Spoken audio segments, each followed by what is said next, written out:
Um dia me queixei com Deus que queria um pai mais relacional, carinhoso e compreensivo. Então disse: Senhor, bem que podia ter me dado uma família melhor, assim como aquelas da Bíblia. O Senhor me respondeu: Ah, você quer uma família igual da Bíblia? Qual? Comece lá em Adão e Eva e pode escolher. Qual você gostaria que fosse a sua? Comecei a examinar as famílias até chegar nos patriarcas e desisti. Percebi que eram famílias improváveis, com defeitos, como a minha. Acabei bem grata pela família que Deus me deu. Mas sabe, embora as famílias bíblicas estejam longe de serem perfeitas, há muito que se aprender com essas famílias improváveis. Graça e paz a todos. Amém? Estão aí?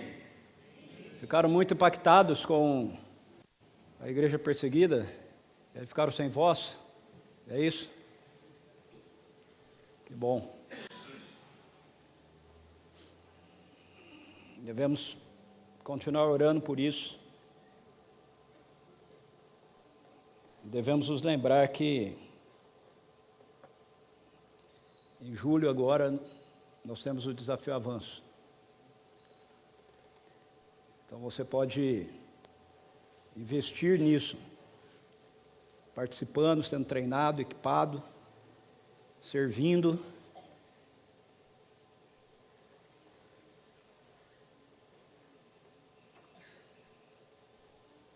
A gente nunca sabe quanto tempo a gente tem de liberdade, ok?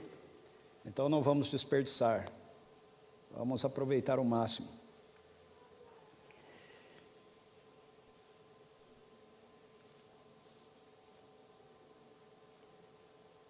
Bem, antes de eu começar aqui, eu queria também falar algo sobre a nossa escola bíblica, né, sobre o Basileia.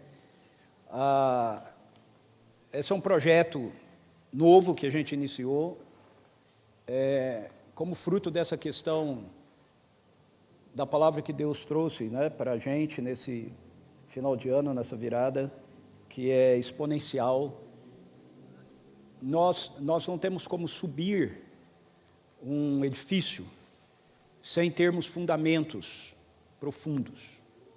Então, se nós queremos ver algo exponencial de Deus acontecendo, nós precisamos nos aprofundar mais ainda na sua palavra. Então, essa nossa escola, ela é modular, ou seja, vamos ter de tempos em tempos alguns módulos, e você pode fazer a sua inscrição, é gratuito, mas a gente sempre tem um cofrezinho no meio e tal, então a gente precisa saber quantas pessoas vêm participar. E essa que nós vamos ter agora em junho é sobre disciplinas espirituais. O que são disciplinas espirituais? Disciplinas espirituais são as práticas de Jesus que te colocam na direção do Espírito, ok? Então nós vamos conversar sobre jejum, oração, palavras, solitude, silêncio, né? Várias práticas, ok? Espirituais que nos colocam na direção daquilo que o Espírito pode fazer na nossa vida. Disciplinas espirituais não nos transformam, mas disciplinas espirituais nos colocam diante daquele que nos transforma, de uma forma intencional, ok? E como é uma escola, então talvez você pense assim, puxa, mas no domingo, no terceiro domingo eu não vou estar aqui, então eu não vou participar. Não, você pode participar, porque você falta na escola, não falta? Então você pode fazer a sua inscrição e pode vir, mesmo que você tenha que faltar num domingo, porque você vai viajar e tal, que isso não impeça você de estar com a gente, de estar participando e aprofundando e crescendo, okay, no seu conhecimento das Escrituras. Esse é um moto que a gente tem aqui. Nós somos uma igreja da palavra e do poder. Nós queremos ver o poder de Deus se manifestando, mas para mais poder, nós somos de mais palavra, ok? Porque quando a gente vai só para esse lado aqui, a gente começa a se perder, ok? Então, todas as vezes que a gente quer ver um mover maior de Deus, nós precisamos nos aprofundar mais ainda na sua palavra. Muito bem, Ok, então vamos lá, vamos orar. Pai, muito obrigado por esse tempo aqui. Mais uma vez nós queremos glorificar o Seu nome pela Sua igreja. Nós fazemos parte desse povo global e muitas vezes nós estamos num contexto onde nós não sentimos, ó Deus, a perseguição diretamente na nossa pessoa, como indivíduos, mas nós estamos fazendo parte do Teu corpo, Jesus. O Seu corpo está sendo perseguido, então nós também estamos sendo perseguidos. A Tua palavra diz que não há como uma parte do corpo sofrer sem que todo o corpo sofra. Então nós queremos, ó Deus, ter consciência disso, e nós oramos mais uma vez pela vida desses nossos irmãos e irmãs. E pedimos agora, Espírito Santo, que o Senhor também tome a nossa vida nesse momento, trazendo cativo nossa mente, o nosso coração ao Senhor, trazendo através da Tua palavra revelação para o nosso coração, trazendo transformação, renovação, para realidades na nossa vida que precisam ser trabalhadas por Ti, Senhor. Em nome de Jesus. Amém. Amém. Famílias improváveis. Ao longo desse mês, nós conversamos a respeito dessa realidade. E nós vimos famílias de homens e de mulheres que foram usados por Deus, tendo suas vidas registradas nas Escrituras, que eram pessoas e que eram famílias improváveis. Nós podemos olhar para a nossa própria vida e olhar para dentro da nossa cultura, que é uma cultura de empreendedorismo, uma cultura de desempenho. Nós estamos inseridos dentro dessa realidade e nós podemos chegar à conclusão de que a nossa família, a família da qual a gente faz parte, não nos qualifica para sermos pessoas usadas por Deus de uma forma especial.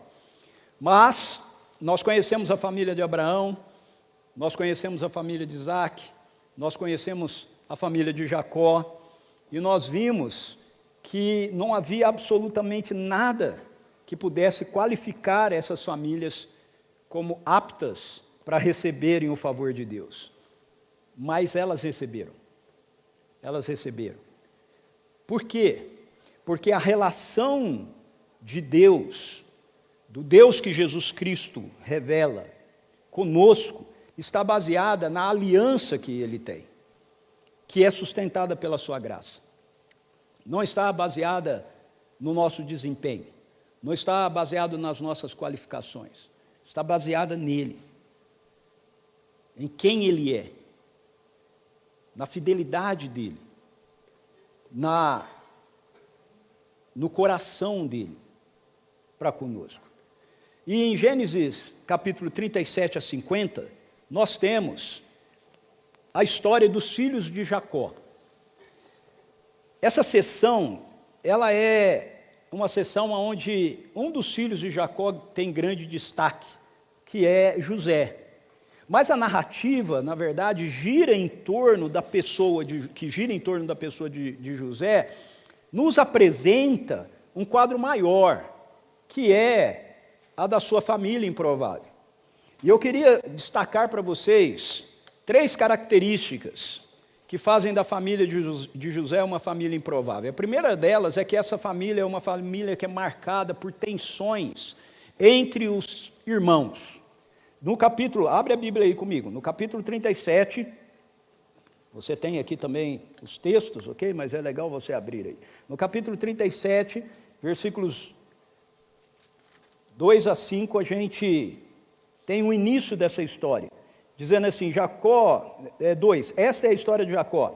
Quando José tinha 17 anos, apacentava os rebanhos com os seus irmãos, sendo ainda jovem, acompanhava os filhos de Bila e os filhos de Zilpa, mulheres de seu pai, e trazia más notícias deles a seu pai.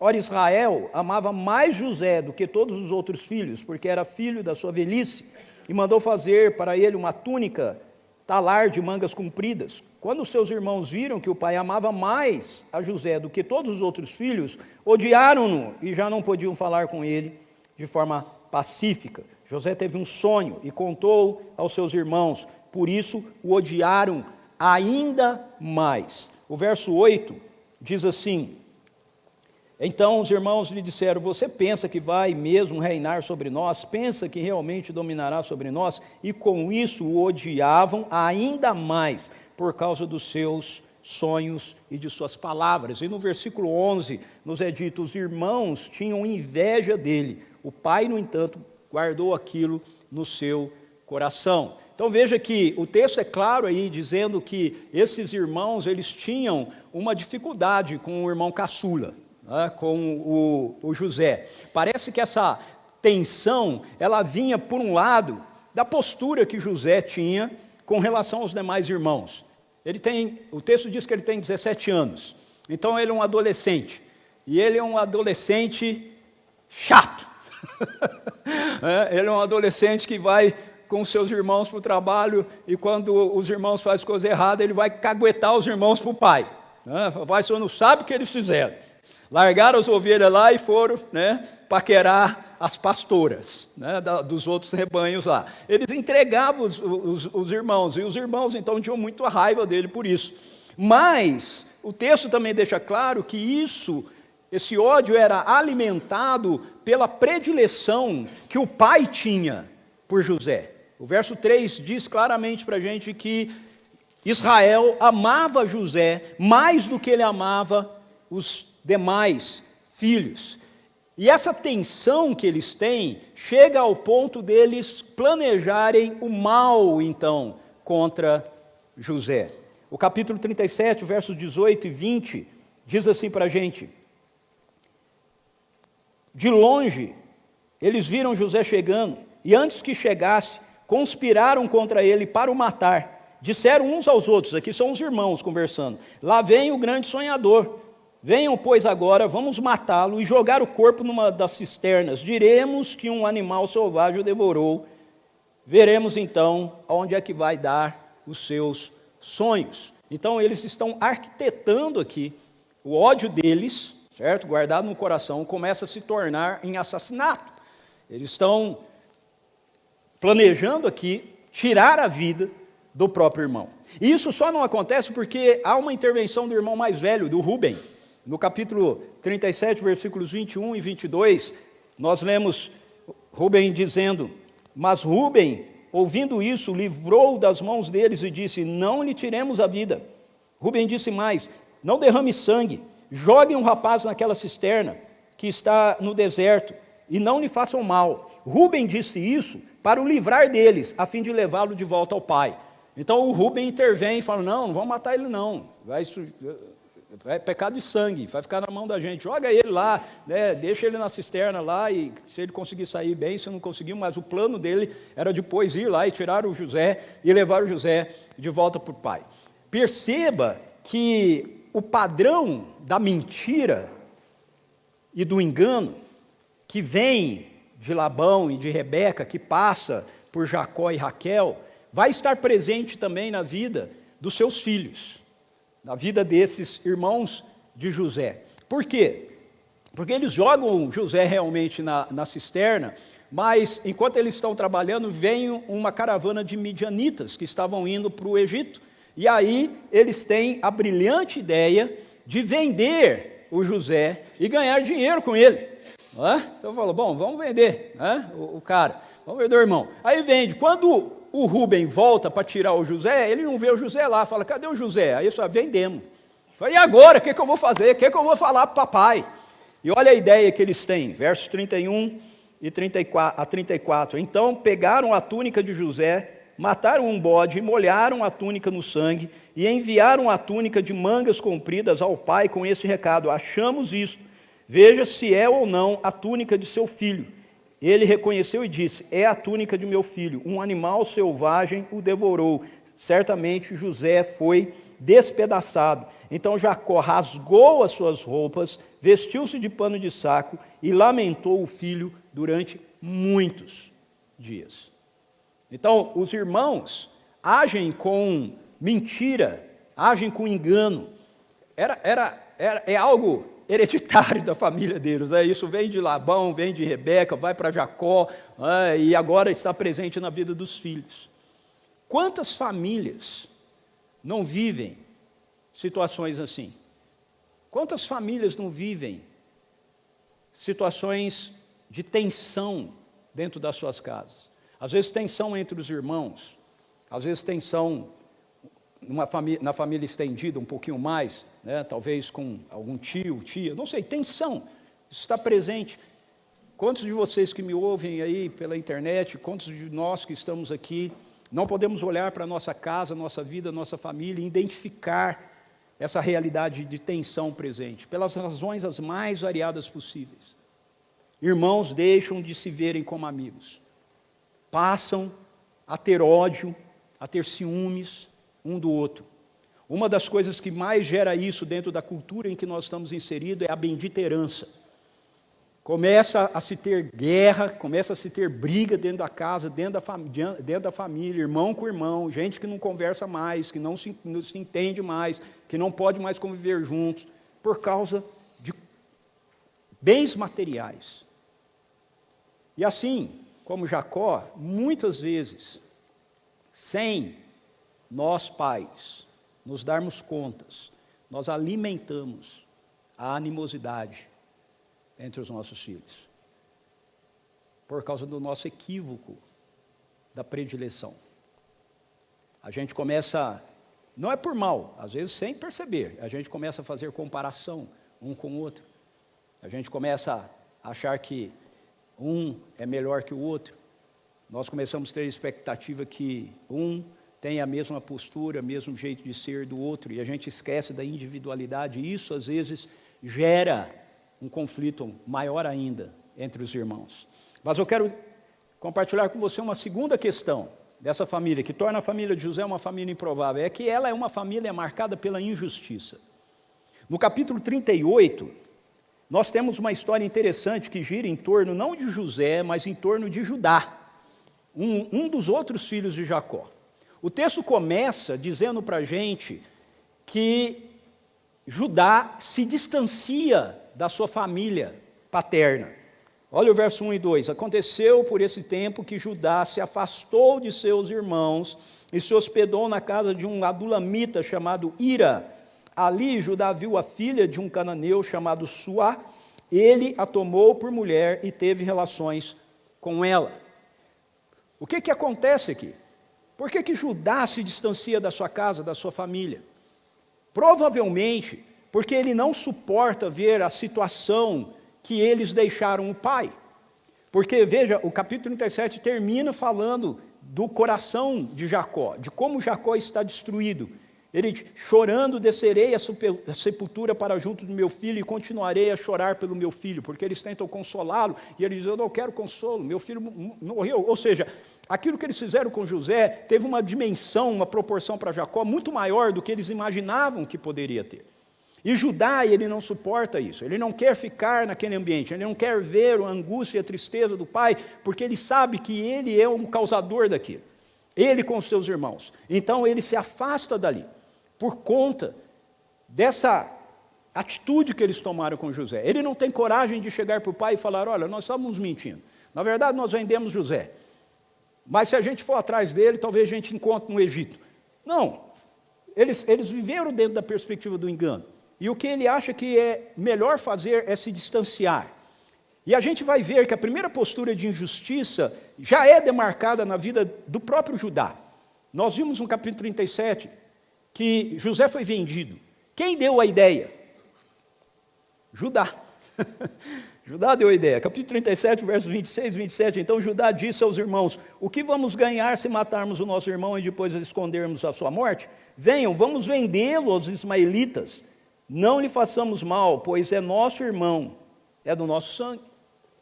Então quem teve a brilhante ideia de vender José para os ismaelitas foi Judá. Os outros irmãos concordaram, mas a ideia veio de Judá. E talvez esse fosse o peso maior no coração dele, que faz com que ele se distancie. Essa postura de injustiça que ele tomou para com o seu irmão. Vamos vendê-lo, para quê? Para termos lucro. Parece algo que um tal Judas Iscariotes fez certa vez. Ele é injusto com José. Mas vamos voltar para o capítulo 38. Porque no capítulo 38 nós vamos encontrar outras duas formas de injustiça presente ali. A primeira delas está na postura de um dos filhos de Judá com a sua cunhada Tamar. Olha os versos 8 e 9. 38, 8 e 9. Então Judá disse a Onã, Onã é o seu segundo filho. Tamar era casada com o primeiro filho morreu.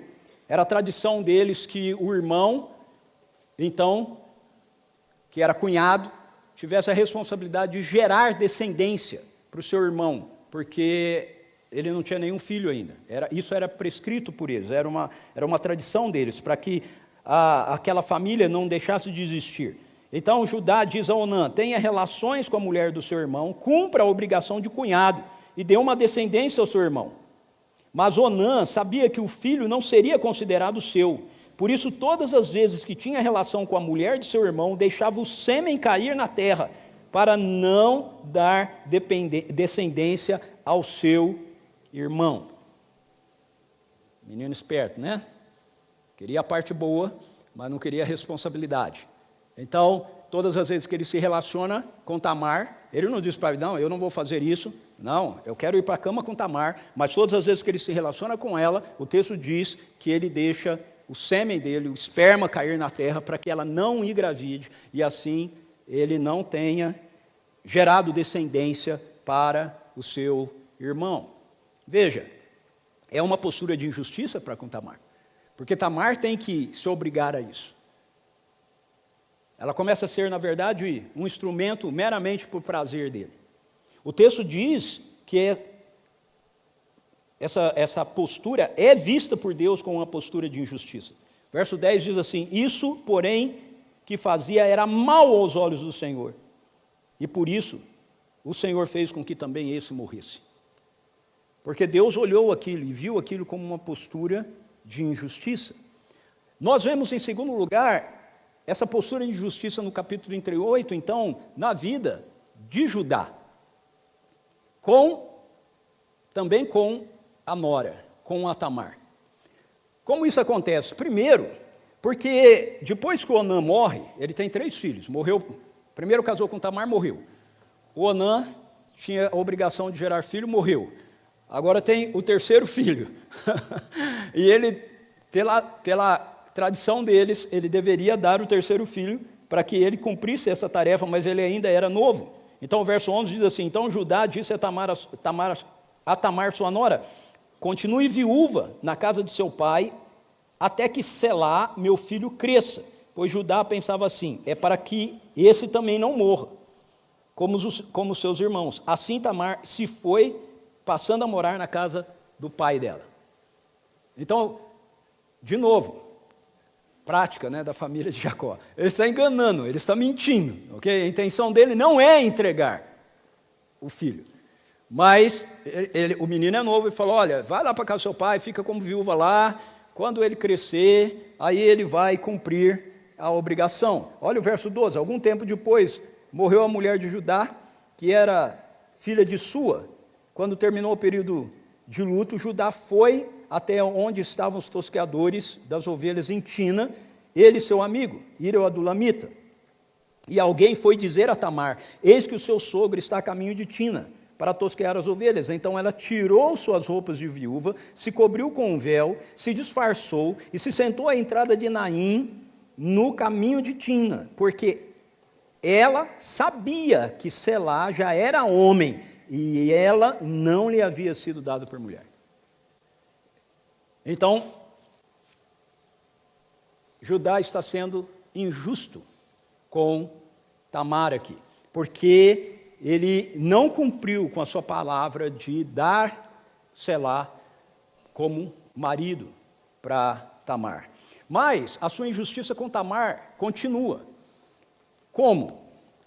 Tamar, quando ela fica sabendo que, como nós vimos no texto, Judá está indo lá para Tina, ela se disfarça e ela fica na porta da cidade, na entrada, no caminho. E aí o verso 15 diz assim, quando Judá a viu, pensou que se tratava de uma prostituta, porque ela havia coberto o rosto. E aí, ele está viúvo, certo? A mulher dele morreu, e ele diz, venha, quero ter relações com você. Acontece que ele não sabia que ela era sua nora. Ela respondeu, o que você me dará para ter relações comigo? Ele respondeu, eu te mando um cabrito. Ela perguntou, você vai deixar o que comigo como garantia? Ele respondeu, que garantia você quer? Ela disse, o seu selo, o seu cordão e o seu cajado. E aí ele entregou tudo para ela. Ele lhe deu os objetos, teve relações com ela. E ela engravidou. E ela engravidou. Então ela voltou para a casa dos seus pais, tirou as roupas, colocou as roupas de viúva novamente e permaneceu lá. Só que agora olha os versos 24 e 26. Passados quase 3 meses, foram dizer a Judá, a sua nora Tamar se prostituiu, pois está grávida. Ao que ele respondeu, tragam-na para fora, para que seja queimada. Traga para fora, para que seja queimada. Quando a estavam trazendo para fora, ela mandou dizer ao sogro, eu estou grávida do homem a quem pertence essas coisas aqui, ó. E disse mais, veja se ele reconhece de quem é esse selo, de quem é esse cordão, de quem é esse cajado. Judá os reconheceu e disse, ela é mais justa do que eu, porque não a dei a selar, meu filho. Injusto. Está sendo injusto. Porque ele propõe que ela seja apedrejada por achar que ela tinha se prostituído. Mas ele é o causador disso. Quantas vezes nós sofremos injustiça nos nossos ambientes familiares? Qual é a sua história? Pare um pouco e pense, qual é a sua história de injustiça?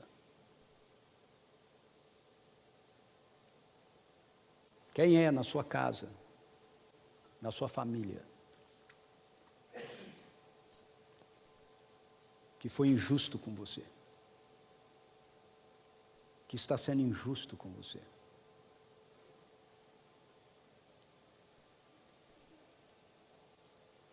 Agora, tem que pôr a faca na garganta, né? Com quem você está sendo injusto?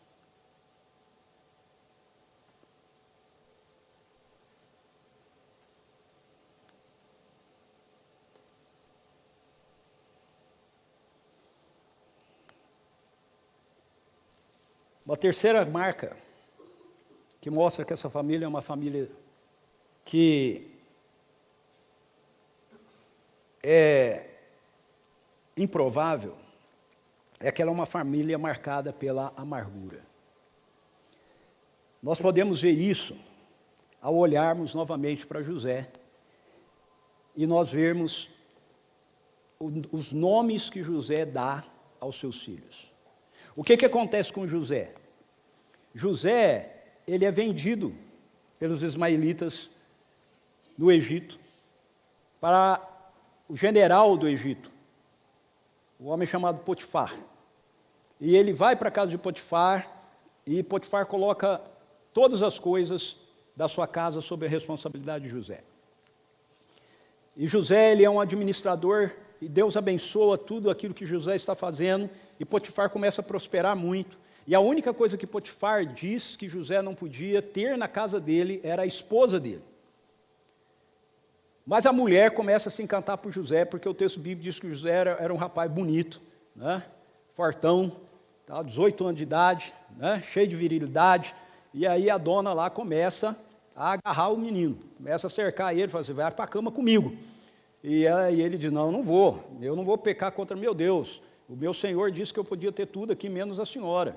Sai para lá, me deixa para lá. Né? E ele evitava a mulher de todo jeito, diz o texto bíblico, até que um dia ele chegou em casa, ela preparou uma cilada, ela botou todos os empregados para fora, ninguém lá, só ela e o José, e ela agarrou o José, né, na marra, né, e jogou ele na cama e falou, vem aqui, você vai ter relação comigo. E ele saiu, largou a roupa dele lá, se desfez da túnica e foi embora. E ela, imagina, né, mulher rejeitada, né? Imagina, né? Mulher rejeitada. Ela se sentiu extremamente rejeitada. E aí começou a gritar dentro da casa dela, chamando os outros servos, dizendo, olha só, ele tentou me estuprar. Consequência, o marido dela, manda José para a prisão. E José fica lá na prisão por 2 anos. 2 anos, Deus abençoa José na prisão. De forma que o carcereiro coloca tudo nas mãos de José, deixa tudo por conta dele lá. E tudo vai bem, prosperando. E tem 2 pessoas que são presas com José, que eram diretamente funcionários de Faraó. Veja, José foi vendido a Potifar. Potifar é um guarda, certo? É um general. Ele é um homem poderoso, mas ele é um general. Agora é Faraó, ok? Faraó, o semideus do Egito. O padeiro e o copeiro são mandados para a prisão. Ambos têm um sonho. Cada um tem um sonho. E José interpreta os sonhos. E os sonhos, para resumir, dizia que o padeiro ia morrer e o copeiro do rei ia voltar à posição oficial que ele tinha. E José pede para ele, quando isso acontecer com você, se lembra de mim. E aí o sonho se cumpre, só que o cara vai para o bem bom e se esquece de José. E José fica 2 anos lá. Até que Faraó tem um sonho e nenhum mago, ninguém do Egito consegue interpretar o sonho de Faraó. E o Faraó já está para... E o copeiro falou assim, da outra vez eu já fui para a cadeia, eu não vou embarcar nessa não. Eu me lembrei de um rapaz que estava lá na prisão, aí ele conta tudo para ele, o Faraó manda trazer José, o José chega lá, interpreta o sonho de Faraó, dá uma ideia para o Faraó, o que ele tinha que fazer, o Faraó fica extremamente impressionado com ele, e ele coloca o José simplesmente como governador de todo o Egito. E José, então, agora, ele domina todo o Egito. E Faraó dá a José uma esposa, que era filha de um dos sacerdotes dos deuses deles, de On. E José, então, ele se casa com ela, e aí ele tem 2 filhos.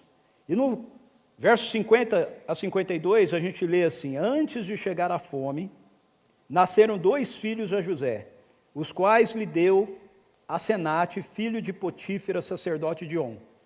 Ao primogênito, José chamou de Manassés, pois disse, Deus me fez esquecer todo o meu trabalho e toda a casa de meu pai. Ao segundo deu o nome de Efraim, pois disse, Deus me fez próspero na terra da minha aflição. Veja só, os nomes que José dá aos seus filhos, mostra para a gente que o coração de José está tomado pela amargura daquilo que aconteceu na sua vida, embora ele reconheça a presença de Deus com ele, em toda a sua trajetória, em toda a sua história. Mas o seu coração está tomado de amargura. Por que eu digo isso? Veja, a amargura, porque a amargura gera ruptura relacional. E esse é o significado do nome de Manassés. Manassés, Deus me fez esquecer todo o sofrimento e toda a casa de meu pai. Deus me fez esquecer. Deixa a minha história para lá. Eu não quero mais saber. Deus me fez esquecer. Eu estou no Egito, sou outra pessoa. Casei com a filha de Potífera, sacerdote de On. Meu negócio agora é outro. Eu sou o governador do Egito, eu não quero mais saber do meu sofrimento, eu não quero mais saber do que aconteceu na casa de Potifar, eu não quero mais saber o que aconteceu quando eu estava na cadeia, eu não quero mais saber dos meus irmãos, eu não quero mais saber dos meus pais. Eu não quero mais saber da minha história, acabou, isso não existe. Gente, quantas vezes nós vemos pessoas fazendo isso? Quantas vezes? Não apenas na questão da relação familiar, às vezes na questão da relação, por exemplo, com a igreja. Você tem algum, desencontro, desentendimento. Você sai de um lugar, você vai para outro lugar, como se você ir para outro lugar e falar, eu vou começar aqui, isso não existiu. Existiu! Continua existindo. Então, romper com a família, romper com a nossa história, é resultado de um coração tomado por amargura. Não é solução. Mas é isso que José está fazendo. Mas a amargura também gera ruptura com a nossa própria história. Não só com o nosso passado, ok? Mas uma ruptura com a nossa própria história. Efraim, Deus me fez próspero na terra da minha aflição. José está rompendo com a sua história. José deveria ser um dos patriarcas, deveria ser um dos 12, queria carregar o nome, lembra? Abraão, Isaac, Jacó tem os 12 filhos. Vocês já, não sei quantos de vocês já leram toda a Bíblia, mas vocês já repararam que nas 12 tribos, nos 12 patriarcas, José não está? José não está. Quem está? Os filhos dele estão. Os filhos entram no lugar dele. Por quê? Porque José aqui, quando ele dá o nome dele para Efraim, ele está dizendo, eu rompo com a minha história. Eu não quero ser mais aquele que carrega a aliança. Eu não quero levar para frente o legado que eu estive recebendo. E isso é gerado pela amargura. Quantas vezes nós rompemos com aquilo que Deus está fazendo na nossa vida, com aquilo que Deus está construindo na nossa história, porque nós temos o nosso coração tomado de amargura. A gente diz, eu não quero mais saber disso, eu não vou mais à frente com isso, eu não vou continuar nessa direção, eu não quero levar o legado. Nós também podemos notar isso na maneira que José, essa amargura, na maneira que José tenta inicialmente lidar com os seus irmãos. Aqui eu não tenho tempo, mas você tem que ler o capítulo 42, 43, que mostra para você como José, no início, ele tenta lidar com os seus irmãos. A forma que ele tenta lidar com os seus irmãos mostra a amargura. Por quê? Porque de início, quando os seus irmãos chegam, eles não sabem que José é José, né? Porque ele tinha recebido um nome egípcio, e eles acham que eles estão diante do governador de Egito, e você vai ver que no início da relação, esse contato que José tem, José impõe sobre eles um abuso. Não é um abuso físico, é um abuso psicológico, mas ele impõe sobre eles. Eles chegam lá, ele está vendendo as coisas, o trigo e tudo para todo mundo. Quando eles chegam para comprar, eles falam, vocês estão aqui para espionar a terra. Vocês são espiões. Não, vocês são espiões. E aí ele gera toda essa pressão, não tem quem me diga o contrário. Eles começam a explicar quem é. Não, vocês são espiões. Imagina o medo. Você está dentro do governador, né? Joelho batendo, né? Um no outro. Aí, no final das contas, ele falou, ok, vamos fazer assim. Para vocês provar para mim que vocês não são espiões, um de vocês vai ficar aqui. Vocês falaram aí que tem um irmão, porque o Benjamim, que era o irmão mais novo de José, não tinha ido com eles na primeira vida deles para o Egito para comprar comida. Então, se esse menino existe mesmo, vocês vão trazer ele aqui para provar que é verdade o que vocês estão falando. Porque se não trouxer, não vai ter mais comida aqui. E esse irmão que vai ficar aqui, vai ficar escravo. E aí eles voltam, deixam lá um dos irmãos, vai para Jacó, contam para ele, quer trazer o Benjamim, o Jacó, de jeito nenhum. Já perdi o José, agora vocês estão querendo levar o Benjamim? Quem mandou vocês falar que tinha outro irmão? Ficou bravo com isso? Papai, se nós não levar, não vai ter jeito. E aí, para somar a pressão psicológica, ele vendeu, porque ele vendia, né?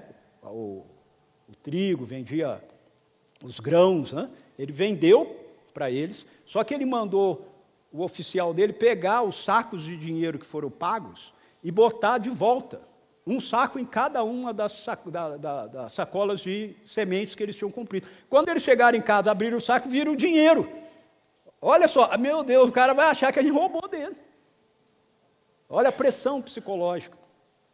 Bom, resumindo, eles voltam lá, porque depois acaba a comida, tem que voltar, eles acabam levando o Benjamim. E aí, de novo, ele fala, eles devolvem o dinheiro, olha, aqui está aqui o nosso irmão mais novo, olha, não sei o que aconteceu, mas o dinheiro apareceu na nossa sacola de novo, nós trouxemos de novo, e trouxemos mais dinheiro para comprar agora o trigo novo que nós queremos levar. Nós queremos estar de boa com o senhor, tá certo? Tudo bom? Está aqui provando, então vamos trazer. Beleza. Aí faz o negócio, faz o acordo, mesma coisa. Leva eles para comer na casa deles, etc. Eles comem tudo, tá? Faz a compra, cada um com o seu saquinho de trigo para levar para casa de novo, sementinha. O José fala para o capitão dele, agora você vai lá, você devolve o dinheiro em cada uma das sacolas, e na sacola do menor, do mais novo, você bota esse meu copo aqui, que é meu copo especial. E aí eles fazem isso. Vai embora, Deus abençoe, pode ir. Eles saem, dá um tempinho, ele manda o exército, vai lá e pega os caras, para os caras. E diz assim, o oficial chega lá e fala, José mandou parar todo mundo aí. Vai passar revista. Mas por quê? Porque ele disse que um de vocês aí roubou o copo especial dele. Que é isso, meu senhor? Ninguém roubou copo nenhum, não. Se achar que o copo de alguém, o senhor pode matar. Tá bom, aí foi abrindo os sacos, começando do mais velho, Rubem, até o mais novo, Benjamim. Quando abre a sacola do Benjamim, está lá a taça. E aí eles falam, não, deve ter havido um engano, não sei o que. Não. Vamos fazer segundo a palavra de vocês. Vocês disseram aí, em quem encontrasse a taça, esse seria morto. Não, meu senhor, mas ele é o filho macadoso, nosso pai vai morrer se eu matar o menino, faz isso não. Fala, não, é assim. Aí eles voltam, todo mundo lá, a turma tenta. Olha a pressão. Eu não é a pressão. O José, meu amigo, ele não teve dó não. Ele não teve dó não. Eu falei, vocês fizeram comigo, vocês vão ver o que é bom para tosse. É assim que ele começa. Ele faz isso porque o coração dele está tomado de amargura. Será que nós temos carregado amargura no nosso coração para com a nossa família?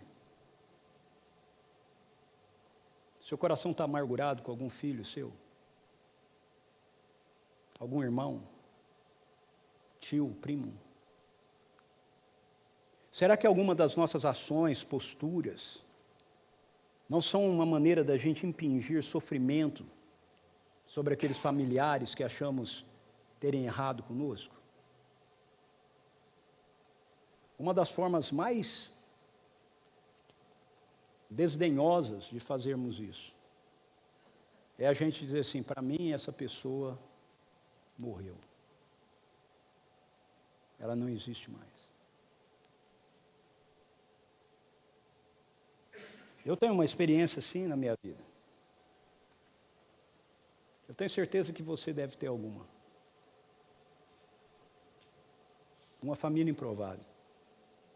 Mas essa família improvável, ela é abençoada pelo Senhor. E como? Primeiramente, ela é abençoada porque a presença do Senhor está com eles. A presença do Senhor está com José. São várias vezes que o texto afirma isso para a gente. A presença do Senhor está com José. E por isso ele é favorecido em tudo aquilo que ele faz. Olha só, Gênesis 39, versículo 3. Potifar viu que o Senhor estava com José e que tudo o que ele fazia, o Senhor prosperava em suas mãos. Verso 5. E desde que Potifar o fez mordomo da casa, encarregado de tudo o que tinha, o Senhor abençoou a casa do egípcio e a casa de José. A bênção do Senhor estava sobre tudo o que tinha, tanto na casa como no campo. Verso 21, o Senhor, porém, estava com José, foi bondoso com ele, fez com que encontrasse favor aos olhos do carcereiro. Gênesis 41, verso 38. Faraó diz assim, será que poderíamos achar alguém melhor do que José, um homem em quem está o Espírito de Deus? O Espírito do Senhor estava com José, o mesmo Deus que esteve com Abraão. Gênesis 15, 1, 21, 22, Deus diz, eu estou com você. O mesmo Deus que esteve com Isaac. Gênesis 26, 2 e 3, Deus diz para Isaac, eu estou com você. O mesmo Deus que esteve com Jacó, Gênesis 28, 15, Deus diz para Jacó, eu estou com você. É o Deus que está com José, Gênesis 39, 3, o Senhor estava com ele. E sabe qual é a boa notícia? É o mesmo Deus que está com você, comigo. Porque Jesus diz em Mateus 28, 20, e eis que estarei convosco todos os dias, até a consumação dos séculos. Essa família é uma família abençoada, através da providência do Senhor. Quando José era novo, ele teve 2 sonhos, que na sua imaturidade, ele olhou para eles com soberba. O capítulo 37, versículos 6 e 7, nos contam esses sonhos e como José olha para os sonhos. Ele lhes disse: peço que ouçam o sonho que tive. Sonhei que estávamos amarrando feixes no campo, e eis que o meu feixe se levantou e ficou em pé, enquanto os feixes de vocês o rodearam e se inclinavam diante do meu. Então os irmãos lhe disseram: você pensa que vai mesmo reinar sobre nós? Pensa que realmente dominará sobre nós? No verso 9, José teve outro sonho, que ele contou aos seus irmãos, dizendo: sonhei também que o sol e a lua e 11 estrelas se inclinavam diante de mim. Quando José contou esse sonho ao pai e aos seus irmãos, o pai repreendeu José, dizendo: que sonho é esse que você está tendo, menino? Você está querendo dizer que eu e a sua mãe e seus irmãos vamos nos inclinar até o chão diante de você?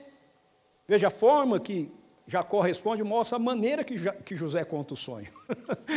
Ele deveria estar contando o sonho: ó, você estuda aí, vai se ajoelhar aqui, ó. Eu é que vou mandar nessa parada toda aqui. Vocês não perdem a oportunidade de ver isso acontecer. Na sua imaturidade, José tem esses sonhos e ele enxerga os sonhos com uma postura de arrogância.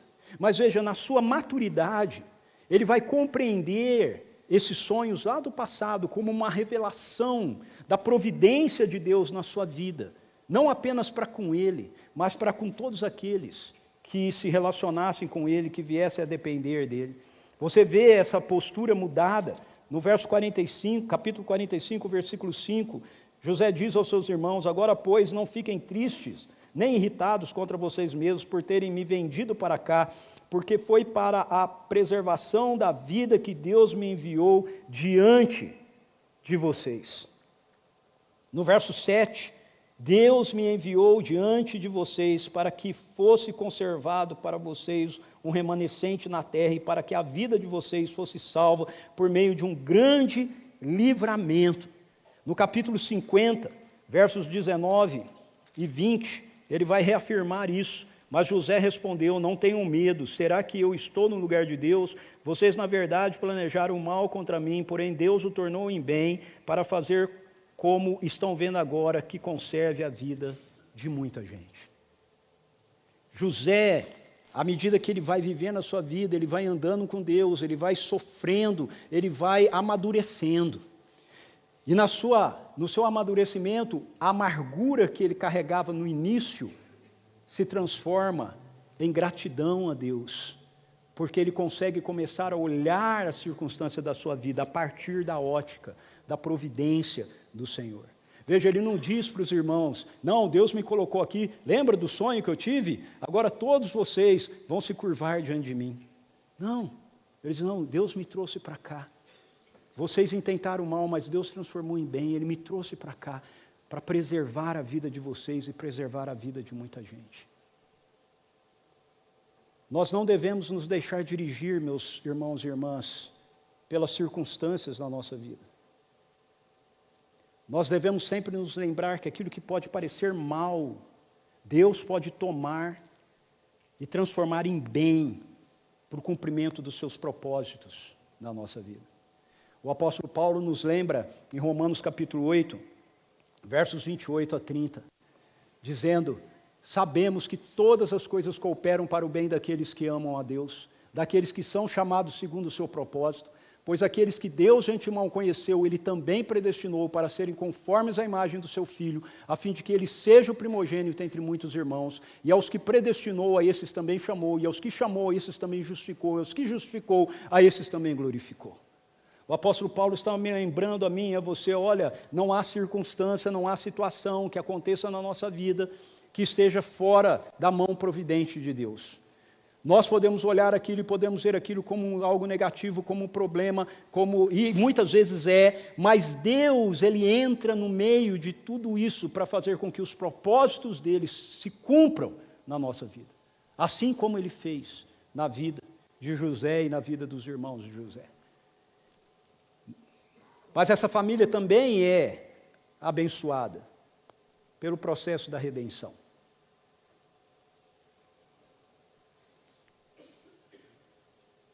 Sim, redenção.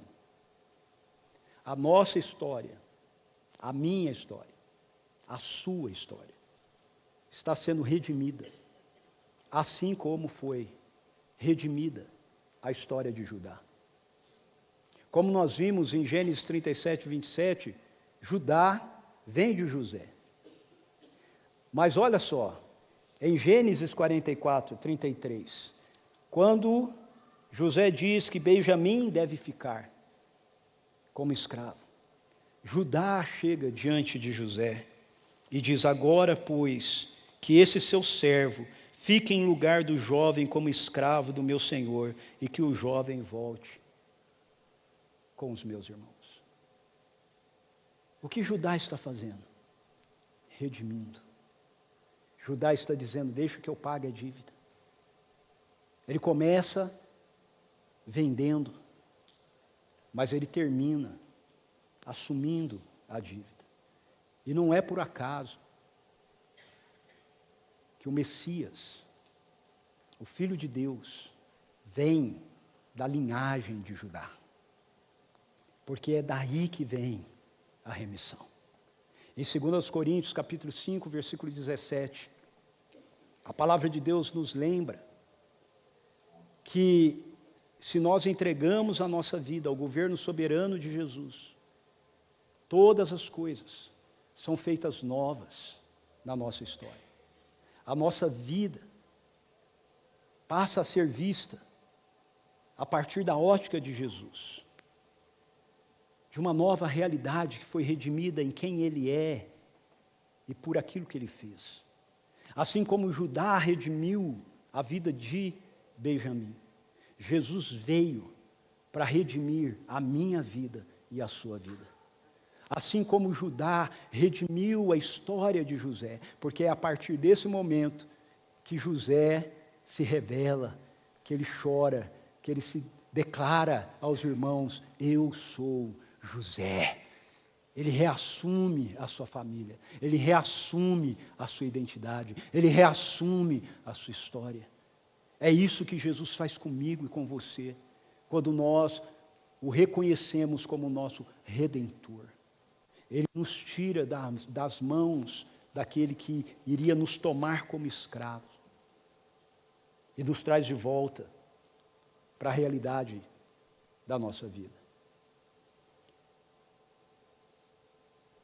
Paulo nos diz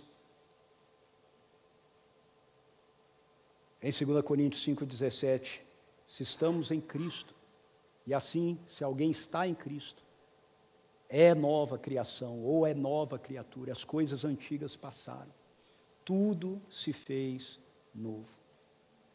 Então, meu querido e minha querida, não viva com os seus olhos colocados no seu passado. O caminho não é romper com ele, mas o caminho não é ficar preso a ele. Viva com os seus olhos postos no que Deus está fazendo novo em você, na sua casa, na sua família. Improvável. Queria chamar o pessoal da música aqui à frente.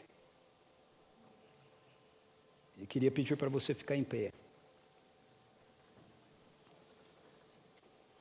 E eu tenho uma pergunta para te fazer. Diante de tudo o que vimos, nós precisamos terminar lembrando que não é sobre a família improvável de Abraão. Não é sobre a família improvável de Isaac, de Jacó ou de José. Não é sobre a minha família improvável ou a sua família improvável. No fundo, é tudo sobre Jesus e é tudo sobre o que Ele está fazendo. Sabe por quê? Abraão quase sacrificou o seu filho. Mas quem foi que literalmente sacrificou o filho dele por nós? Isaac cavou poços para encontrar água em tempo de seca. Mas quem é aquele que é a fonte de águas vivas, que realmente mata a nossa sede? Jacó trabalhou 14 anos por amor a Raquel, mas quem é que amou a sua noiva a ponto de dar a vida por ela? José perdoou os seus irmãos Mas quem é que oferece pleno perdão a toda a humanidade?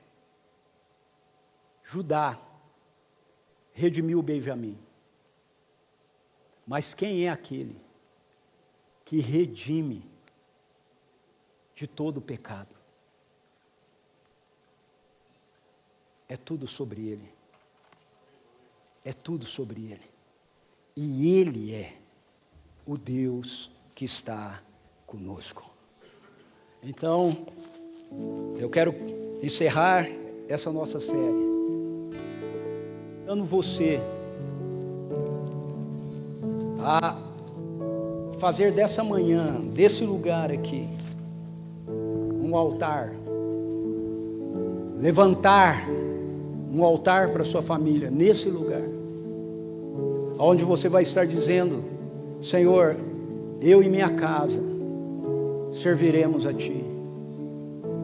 Eu e minha casa vamos continuar caminhando com o Senhor.